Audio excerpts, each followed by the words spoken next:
mga gago! Nag-uupos lang kayo ng pera dyan sa Kongreso. Sinasayang nyo lang ang pera ng bayan. Palibasa, wala kayong damdamin sa mga taxpayer.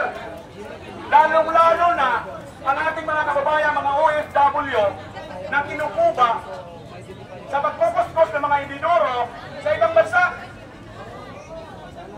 At ito pa ang masakit. Ang ating mga kababayang OFW na kung ituring natin buhay na bayani, iniiwan nila ang kanilang pamilya, mga anak, maghahanap buhay doon sa ibang bansa para sa kinabukasan ng kanilang mga anak.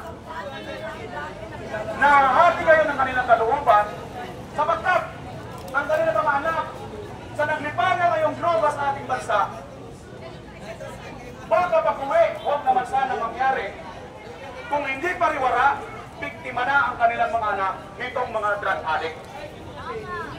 Yan po ang realidad na napakasakit na katotohanan. And yet, walang malinaw na programa at walang malinaw na ipinapakitang magandang proyekto para sa ating mga kababayan OFW sa kung hindi dahil sa kanila, baksak na ang ating bansa. Yan mga kababayan, ang tunay na isyu na dapat po natin ulit-ulitin. Huwag po tayong magsasawa. Sapagkat ito pong kanilang binubuksan ay barya lang po ito sa bilyon-bilyon na nilulustay nitong nitang baluslos at ang kanyang mga lipures. Ano ang sabi ng isang kongresista? Huwag tayo magpabanggit ang pangalan. Sabi niya, kaya mayroong tupad dahil kay speaker. Kaya mayroong ayek dahil kay speaker. Kaya mayroong akap dahil kay speaker. Kaya mayroong baha at maraming namatay sa Batangas at sa Bicol dahil kanino? O, kayo may sabi niyan, kasalanan niyo yan. Maraming salamat.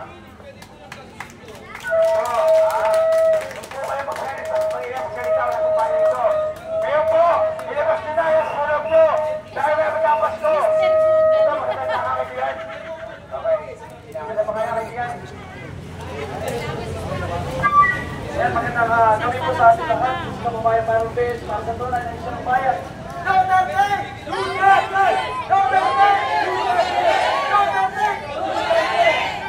Okay, mga kababayan po natin, nandito po tayo nag-isa para pag-usapan po natin ang iba't isyu ng bayan. Bakit nga ba tayo nag-ipon-ipon? Bakit natin sinusulong na pabagsakin po itong Administrasyong Marcos? Haraptan naman natin, nakita naman natin, naramdaman naman natin kung gaano kapahirap ang dinadala po ng Administrasyong Marcos. Nasaan po ang kanyang pinangako na hindi na natin kailangan isa-isahin? Nanisa po walang natutupad.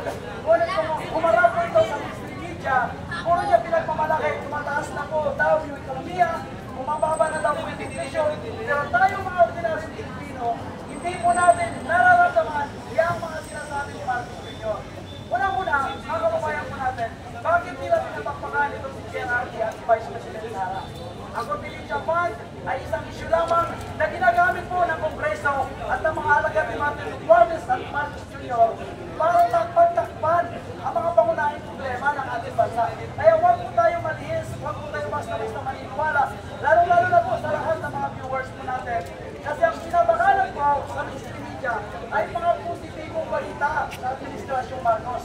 Pero, ang nakikita po natin sa katotohanan ay yung pagsang na ekonomiya, mahalaga mo na ang iligid, at talamak sa droga, talamak sa krimen, pati po yung mga nawawalang kabataan, yung mga nakakit namin, ay hindi po iniimbestigahan. At wala pong pronouncement ng Philippine National Police kung nasaan na o may ginawa po ba silang aksyon sa mga kabataan nawawala. Wala po. Pero pag-uusapan po, Vice President Sara, makikita po natin ang mainstream media, pati po yung kanilang mga social media account, lahat po ay mga negatibo ang patilos na pinabanto po kay Vice President Sara. Bakit hindi nila harapin ang mga pangunahing problema ng ating bansa? Bakit hindi pangunahin? Bakit hindi imbestigahan ang mga problema? Itong mga flood control, yung mga binibenta na social assets, yung mga binibenta dito, bakit hindi nila istira sa publiko? Ang pinag-uusapan ko nila sa sinasabi nilang bad governance, mistake on governance, ay magkaroon po tayo ng accountability and transparency sa magkasta sa budget ng bayan. Sa budget ng pondo ng bayan, pero yung mga pangunahing problema na nangangailangan ng transparency and accountability, lalo na po kung paano nila ginastos itong 500 billion sa taong 2024 sa flood control, na bawat araw ay mayroon po tayo 1.4 billion ay hindi po nila iniistigahan dahil alam niyo ba, na bawat kongresista, bawat senador ay mayroon po silang allocation para sa flood control. So kapag ito ay kanilang iniistigahan, parang sila na rin ang naglaglag ng kanilang sarili, kaya hindi po nila iniistigahan. Ang ito po na binenta ng Administrasyon Marcos, bakit hindi sila sa ito? Dahil ang pera hindi natin alam kung saan nila pinasok. O hindi nilang pinasok sa kanilang mga unprogram funds na pumunta rin sa kanilang kursa. Bakit hindi nila isina sa publiko? Kung sino-sino at kung saan napupunta ang sinasabi nilang ayuda. Dapat po yung mga kababayan po natin, gustuhan nyo po natin yung ayuda. Kaya wala po tayong mga pangalahing proyekto, infrastructure man o nagbigay ng trabaho sa ating mga kababayan dahil napupunta lang sa ayuda. Tandaan natin ang ayuda ay pansamantalang solusyon lamang sa kahirapan tutong sa ating bansa. Bakit puro ayuda sila? Kasi napakabilis po ang pera sa ayuda. Isang perma lang, okay na. Solman na kasi meron yung tinatawag na liquidation by certification na hanggang ngayon wala isang senador o kongresista na gusto kukuhain ito dahil lahat po sila ay nakikinabang. Tandaan natin ang sinasabi ni Martin Romualdez at Bongbong Marcos na ang budget na 500 billion, 43 billion na mga Pilipino ang makakatanggap ng ayuda. Pero kung magsusurvey po tayo sa mga barangay, merkado, o kahit dito sa mall, sila po ba ay nakakatanggap? Ang sabi lang wala. Hindi nila alam na may ayuda na 500 billion. Ang population po ng ating bansa is 120 million mga kababayan po natin. So kung sinasabi niya na 43 million ang makakatanggap ng ayuda, sa bawat tatlong miyembro ng pamilya, dapat may isang makakatanggap. Hindi natin sinusulong na dapat magkaroon po tayo lahat ng ayuda.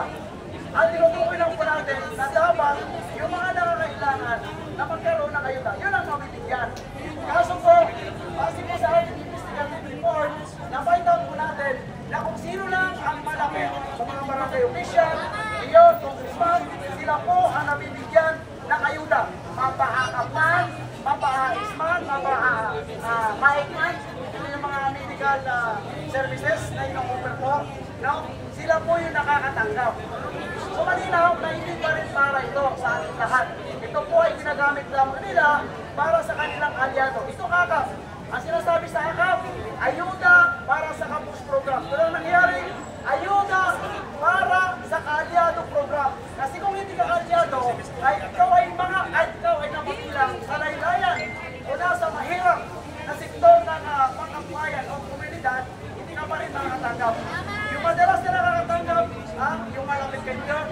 At alam niyo ba, na-find out mismo natin sa misamis of salita sa ating investigative na ginawa na yung mga nakakatanggap ng AKAP ay mismo mga guro na gumawa po sila ng fake document at kinalabas nila na sila po ay mga private tutor.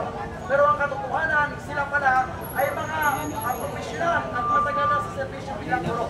Yun po ay ginagamit nila para po sa pagdating na eleksyon. Alam natin na yung mga guro ay isa nagsiservisyo sa eleksyon. Kaya gusto nila mag-plancha sa hanay ng mga teachers ang darating na eleksyon. Kaya halos lahat ng mga teachers na hindi lang po nangyayari. Ay sabi sa hospital, marami pa po sa ilang probinsya na mga teachers ngayon supposed to be, hindi sila qualified na makatanggap ng AKAP. Dahil abang minimum ang kanilang sinasahod. Sila ngayon ay binabayaran ng administrasyon ni Marcos Jr. at ni Martin Romualdez bilang paghahanda sa darating na eleksyon. Kaya papayag po ba tayo na ang lahat ng mga issue nito ay matagtakpan ng issue ng AJK at issue po ng confidential funds ni Vice President Sara? Hindi po. Kaya patuloy po tayo na mag-ingay, patuloy po tayo na magsasalita, at hindi po tayo dapat matakot, hindi po tayo dapat mamusalan. Lalong-lalo na ngayon, itong sabi ni Robert Barbers na lahat daw po ng mga vloggers na nagpapalabas ng anomalya sa Quadcom, lahat ng mga vloggers na nag-expose ng katarantaduhan at tunay na purpose nitong Quadcom ay kakasuhan. Kaya kayo mga vlogger, kasama ako, sabay-sabay tayo. Baka nung saan tayo sa FBI, banda na kayo ha. Dahil yan po ang sabi ni Robert Barbers. Pero kahit anong pananakot pa mga kababayan ko natin, hindi po tayo mananahimik. Patuloy